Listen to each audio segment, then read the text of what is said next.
சின்ன வயசுல இருந்து சின்ன வீட்ல வளர்ந்தே பழகிட்டேன். கொஞ்சம் வீட்டுக்கு வரும்போது அட்ஜஸ்ட் பண்ணி வாங்க. என் வீடு கொஞ்சம் சின்னதா தான் இருக்கும், அட்ஜஸ்ட் பண்ணிக்கோங்க.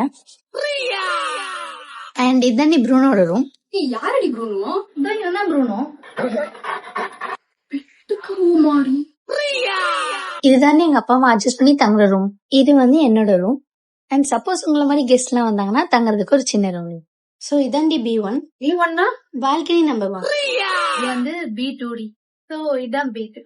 என்னடி கிச்சன்ல டிவி வச்சிருக்கீங்க? இதுதான் எங்க வீட்டோட குட்டி கிராக்கர் யூனிட். இது ஒரு பாத்ரூம், இது ஒரு ரெஸ்ட் ரூம், இது ஒரு ரெஸ்ட் ரூம், அப்புறம் இது ஒரு ரெஸ்ட். அவ்வளவுதான். எங்க ஸ்மால் ஃபேமிலிக்கு ஸ்மாலா ஒரு ஹவுஸ். ஓகேடி, வீடு ரொம்ப சின்னதா இருந்துச்சு. அப்புறம் பாத்துங்க.